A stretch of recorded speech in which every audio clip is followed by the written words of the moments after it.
Welcome my dear students. আজকে আমি আলোচনা করব ক্লাস 10-এর ইতিহাসের উপর। ক্লাস 10-এর ইতিহাসের থার্ড চ্যাপ্টার অর্থাৎ তৃতীয় অধ্যায়ে একটি গুরুত্বপূর্ণ বিষয়। তোমরা এর আগের ভিডিওতে দেখেছ, একাধিক ভিডিওতে, যে তৃতীয় চ্যাপ্টারে বাংলাতে তথা ভারতবর্ষে বিভিন্ন জায়গায় বিভিন্ন সময়ে কোম্পানি সরকারের বিরুদ্ধে, জমিদারদের বিরুদ্ধে, মহাজনদের বিরুদ্ধে আন্দোলন সংগঠিত হয়েছে, প্রতিরোধ সংগঠিত হয়েছে, বিদ্রোহ সংগঠিত হয়েছে। আজকের একটি গুরুত্বপূর্ণ বিষয় হল ফরাজি আন্দোলন। ফরাজি আন্দোলন বাংলার ইতিহাসে একটি গুরুত্বপূর্ণ আন্দোলন। এই ফরাজি আন্দোলন প্রথমে ধর্মীয় আন্দোলন হিসাবে শুরু হয় এবং পরবর্তীকালে এই আন্দোলন কৃষক আন্দোলনে রূপান্তরিত হয়। কোম্পানি সরকারের বিরুদ্ধে, জমিদারের বিরুদ্ধে, মহাজনের বিরুদ্ধে এই আন্দোলন বাংলাতে 1818 থেকে 1906 পর্যন্ত সংগঠিত হয়। ফরাজি আন্দোলনের মূল শক্তি হল দরিদ্র কৃষক সমাজ।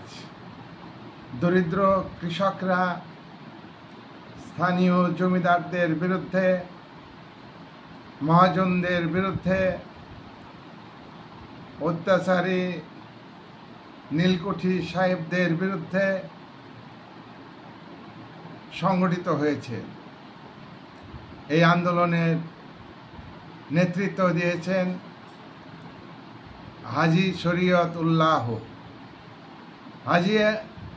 হাজী শরীয়ত উল্লাহ 1781 সালে জন্মগ্রহণ করেন। বাংলার ফরিদপুর জেলার বাহাদুরপুর গ্রামে একটি দরিদ্র জোলা পরিবারে শরীয়ত উল্লাহ জন্মগ্রহণ করেন। হাজী শরীয়ত উল্লাহ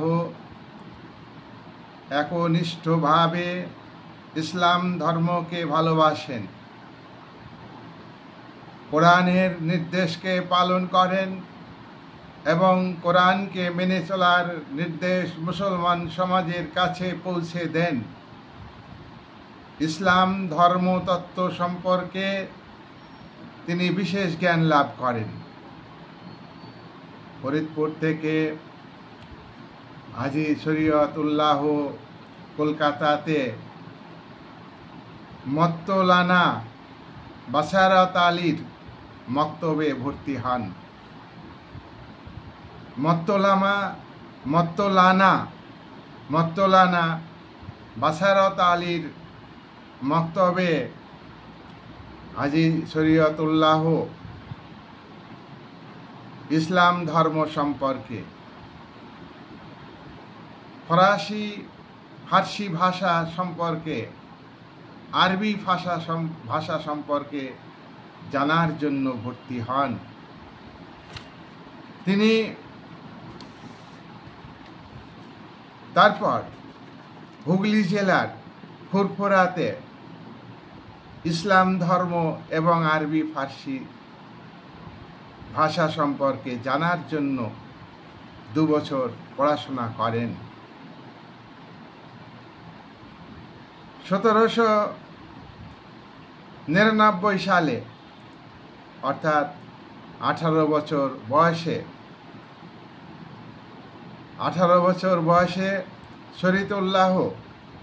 শরীয়ত উল্লাহ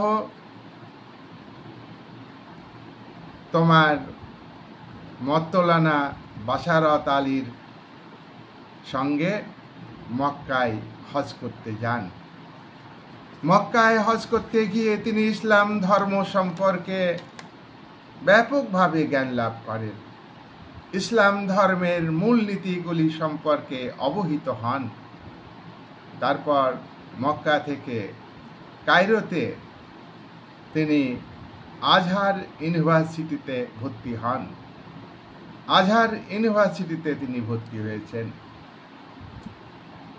1818 সালে, অর্থাৎ তিনি বিদেশে 20 বছর ইসলাম ধর্মতত্ত্ব সম্পর্কে জানবার চেষ্টা করেছেন। ইসলাম ধর্মের মূল কথা সম্পর্কে তিনি অবহিত হয়েছেন, ইসলাম ধর্মকে উপলব্ধি করেছেন। তিনি হাজী শরীয়তুল্লাহ 20 বছর পর, বিদেশে থাকার 20 বছর পর তিনি ভারতে ফিরে আসেন, নিজের দেশে ফিরে আসেন 1818 সালে।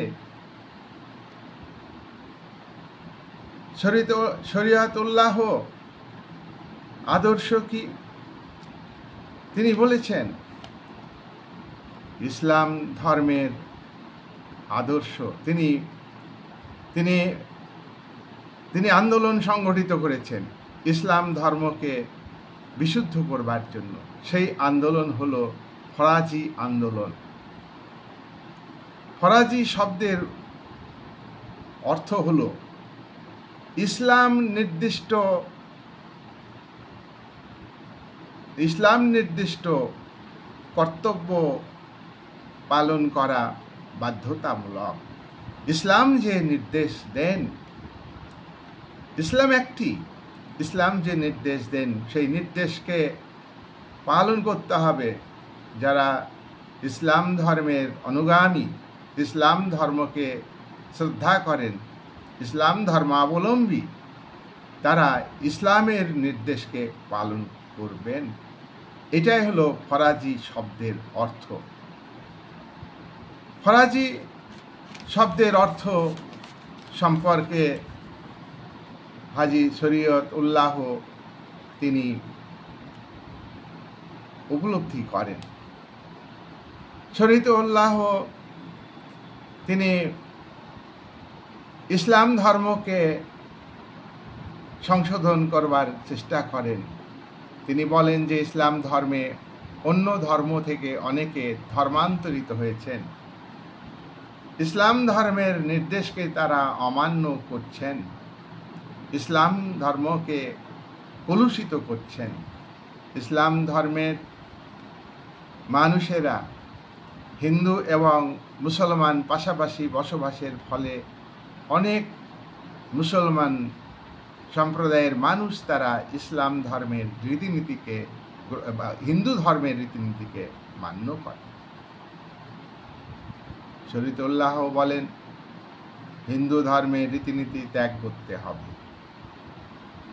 হিন্দু ধর্মের রীতিনীতিকে ত্যাগ করতে হবে। আর দরগায় যে বাতি দেওয়ার নিয়ম ইসলাম ধর্মে আছে, দরগায় বাতি দেওয়ার নিয়মকে বাতিল করতে হবে।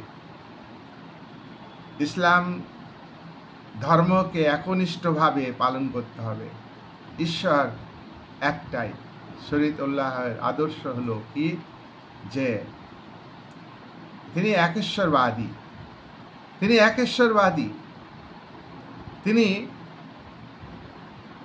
ধর্ম দিয়ে ইসলাম ধর্মের মানুষদের সংগঠিত করেছেন।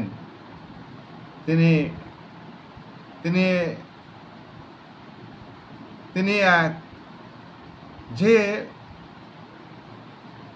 আদর্শের কথা বলেছেন, সেই আদর্শের যারা বিশ্বাসী তাদেরকে বলা হয় খলিফা, তার অনুগামীদের খলিফা বলা হয়। তিনি ধর্মীয় আন্দোলন থেকে তিনি রাজনৈতিক আন্দোলনের ডাক দিয়েছেন। তিনি বলেছেন যে ব্রিটিশ শাসন ভারতে রয়েছে, ব্রিটিশ শাসন ভারতকে শাসন করছে, শোষণ করছে, অত্যাচার করছে। তাই যেহেতু ভারতে ব্রিটিশ শাসন চলছে, সেহেতু এই ভারতের ভূখণ্ড ইসলাম ধর্মের কাছে ইসলাম ধর্মের কাছে হইল বিশ্বাসঘাতক। তাই ভারতের মাটি থেকে ব্রিটিশ বিশ্বাসঘাতক সরকারকে উচ্ছেদ করতে হবে। কোরআনের নির্দেশ মানতে হবে। ঈশ্বর একটা, বহুত্ববাদ নয়। পৌত্তলিকতার দ্বারা অনুপ্রাণিত হলে হবে না, পৌত্তলিকতাকে ত্যাগ করতে হবে। নামাজ পড়তে হবে, মক্কায় হজ করতে যেতে হবে, রোজা করতে হবে। মুসলিম ধর্মের এই নিয়মগুলোকে মেনে চলতে হবে। ধর্মের ক্ষেত্রে যেমন তিনি ধর্মকে বিশুদ্ধ করবার জন্য পরামর্শ দিয়েছেন, ইসলামের যে নির্দেশ, কর্তব্য পালন করা, ইসলামের নির্দেশকে পালন করা, এই কথার পাশাপাশি তিনি কোম্পানি শাসনকে ভারত থেকে, বাংলা থেকে উচ্ছেদ করার কথা তিনি বলেছেন। 1837 সালে শরীয়ত উল্লাহ মারা যান। শরীয়ত উল্লাহ মারা যাওয়ার পরে মোহাম্মদ মুসিন তার পুত্র, শরীয়ত উল্লাহের পুত্র মোহাম্মদ মুসিন, যাকে দুদু মিয়া বলা হয়, এই দুদু মিয়া ফরাজি আন্দোলনের নেতৃত্ব গ্রহণ করেন। দুদু মিয়া 1819 সালে জন্মগ্রহণ করেন। তিনি দক্ষ সংগঠক, তিনি দক্ষ রাজনীতিবিদ। বাংলাদেশে ফরাজিরা, বাংলাদেশের ফরাজি সমর্থক, তারা খিলাফত নামে প্রশাসন গড়ে তোলেন। দুদু মিয়াকে ওস্তাদ বলা হতো, দুদু মিয়াকে ওস্তাদ বলা হতো। বাংলাতে তোমার দুদু মিয়ার প্রশাসন চালু করার ডাক দিয়েছেন। তার অনুগামীরা, দুদু মিয়ার অনুগামীদের বলা হতো খলিফা। ধর্ম ইসলাম ধর্মের সমর্থক। দুদু মিয়ার নেতৃত্বে বাংলাদেশের 6 ভাগের 1 ভাগ ভূখণ্ডে ফরাজি আন্দোলন ছড়িয়ে পড়ে। তিনি বাংলাকে কয়েকটি হক্তায় বিভক্ত করেন। এক একটি হক্তাতে 300 থেকে 500 জন মানুষ বসবাস করে। 300 থেকে 500 পরিবার, মানুষ নয়, ফ্যামিলি। 300 থেকে 500 ফ্যামিলি এক একটি হক্তাতে বসবাস করে। তিনি বাংলাকে অনেকগুলো হক্তাতে বিভক্ত করেন। দুদু মিয়ার যে আন্দোলন, ফরাজি আন্দোলন, এই আন্দোলন ধর্মীয় আন্দোলন, এই আন্দোলন কৃষক আন্দোলন, এই আন্দোলন জমিদারদের বিরুদ্ধে আন্দোলন, এই আন্দোলন ইংরেজ কোম্পানি, ইস্ট ইন্ডিয়া কোম্পানি সরকারের বিরুদ্ধে আন্দোলন, ইংরেজ সরকারের বিরুদ্ধে আন্দোলন। তখন ইংরেজ সরকার ক্ষমতায় এসতেন এবং আমরা দেখব তোমার যে আন্দোলনটা দুদু মিয়ার নেতৃত্বে আন্দোলন, এই আন্দোলন 1837 থেকে 1847 সাল পর্যন্ত চলে। এই সময় কোম্পানি সরকার চলছে। আমরা জানি মহাবিদ্রোহের আগে অবধি ভারতে, বাংলা তথা ভারতে ইস্ট ইন্ডিয়া কোম্পানি শাসন করেছে। তোমরা জানো 1757 থেকে 1857 মহাবিদ্রোহের আগে পর্যন্ত বাংলাতে তথা ভারতবর্ষে কোম্পানি সরকারের মাধ্যমে ব্রিটিশ সাম্রাজ্যবাদী শক্তি ইংল্যান্ড থেকে শাসন পরিচালনা করেছে। 1837 থেকে 1847 এই সময়ে দুদু মিয়ার নেতৃত্বে বাংলার বিভিন্ন জেলাতে আন্দোলন, ফরাজি আন্দোলন ছড়িয়ে পড়েছে। 1843 সালে দুদু মিয়ার সমর্থক অর্থাৎ দুদু মিয়া আন্দোলনকারী সংখ্যা 80,000-এ পরিণত হয়। এই আন্দোলন বিস্তার লাভ করে ফরিদপুর, ঢাকা, ময়মনসিংহ, কুমিল্লা, খুলনা বিভিন্ন জেলাতে এই আন্দোলন ছড়িয়ে পড়ে। দুদু মিয়ার নেতৃত্বে ফরিদপুরের জমিদার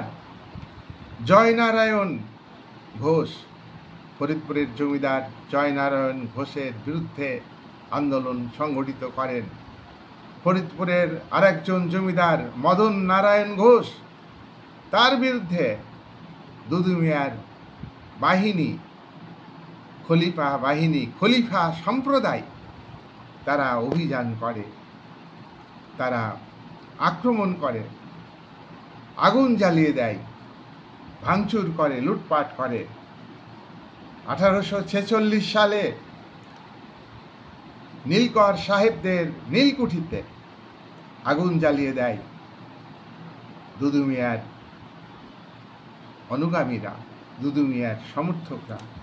1838 থেকে 1847 দুদু মিয়া 1847 থেকে 1848 এই সময়ে দুদু মিয়া 4 বার অ্যারেস্ট হয়। 4 বার কোম্পানি সরকার তাকে আটক করে এবং কারাগারে রাখে। তারপর 4 বার আটক করা হলো। তাকে আটকের কারণ সাক্ষী প্রমাণ করতে পারেনি যে তিনি দোষী, এই জন্য তাকে কোম্পানি সরকার মুক্তি দিতে বাধ্য হয়। 4 বার আটক করেও তাকে কারাগারে বন্দি রাখতে পারেনি কোম্পানি সরকার। কিন্তু তারপরে আমরা দেখলাম 1857 সালে মহাবিদ্রোহ শুরু হয়ে গেল। প্রায় গোটা ভারতবর্ষে মহাবিদ্রোহ, সিপাহী বিদ্রোহ থেকে মহাবিদ্রোহ জাতীয় সংগ্রামে রূপান্তরিত হলো। তখন কোম্পানি সরকার নিজের নিরাপত্তার স্বার্থে যে দুদু মিয়া বাংলাতে ফরাজি আন্দোলনে ডাক দিতে পারে, তখন দুদু মিয়াকে আটক করে, বন্দি করে। এবং আমরা দেখব যে দুদু মিয়া আর বন্দি থাকাকালীন অবস্থায় তার শরীর খারাপ হয়ে যায়, শরীর দুর্বল হয়ে যায়। 1862 সালে দুদু মিয়া মারা যান। আমরা দেখলাম যে ফরাজি আন্দোলন ব্যাপক বিস্তার লাভ করেছে। বাংলার দেশের গরিব কৃষকদের মধ্যে দুদু মিয়ার প্রভাব, হাজী শরীয়তুল্লাহর প্রভাব অর্থাৎ ফরাজি আন্দোলনের প্রভাব পড়েছে। এবং ইংরেজ কোম্পানি সরকার ভয় পেয়েছে এই আন্দোলনকে। কিন্তু আমরা দেখব যে ফরাজি আন্দোলন, যেটা অনেক দিন ধরে এটা চলেছে, 1818 সাল থেকে 1906 সাল পর্যন্ত, এর মধ্যে আমরা দেখলাম যে ফরাজি আন্দোলন হাজী শরীয়ত উল্লাহের নেতৃত্বে প্রসার লাভ করে, তার থেকে আরও বেশি প্রসার লাভ করে দুদু মিয়ার নেতৃত্বে, এবং তিনি ব্যাপক সাড়া জাগিয়েছিলেন। তিনি জনমত গঠন করেছিলেন। বহু লক্ষ লক্ষ কৃষক তার এই দরিদ্র কৃষকদের স্বার্থে, জমিদারদের বিরুদ্ধে, নীলকর সাহেবদের বিরুদ্ধে, মহাজনদের বিরুদ্ধে, কোম্পানি সরকারের অনাচার, অবিচার, অত্যাচারের বিরুদ্ধে তিনি আন্দোলন সংগঠিত করেছেন এবং তিনি অনেকটা সফল হয়েছিলেন।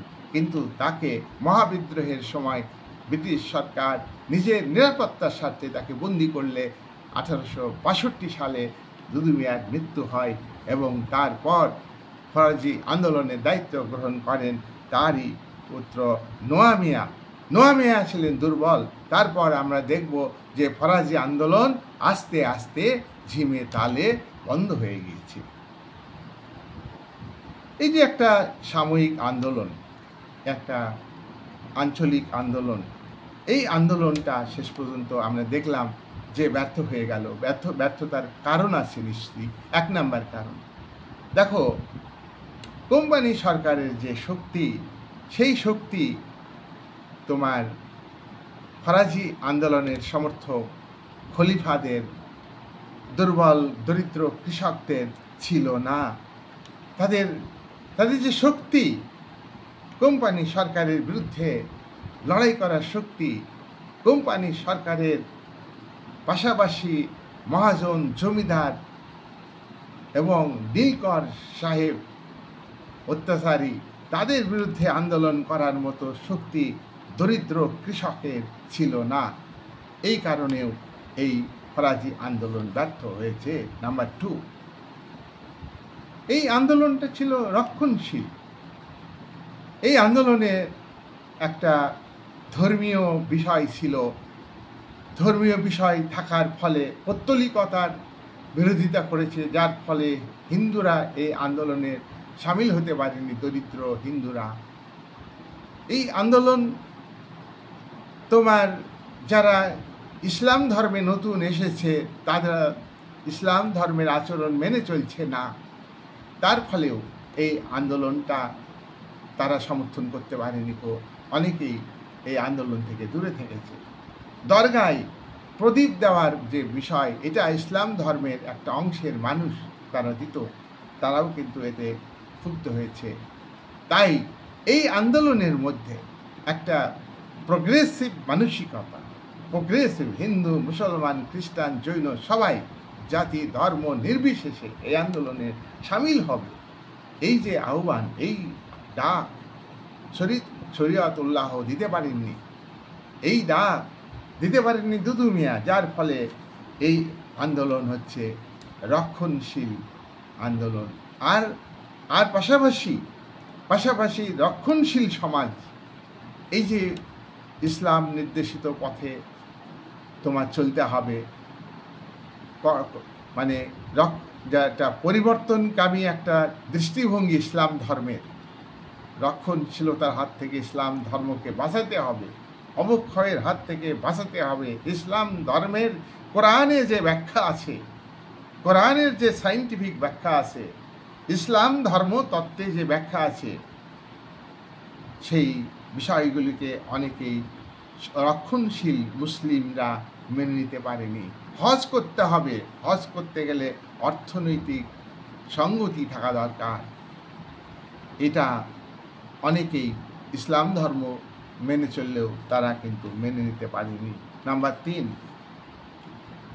দেখো এই আন্দোলনটা একটা ধর্মীয় আন্দোলন, এই আন্দোলন একটা সামাজিক আন্দোলন।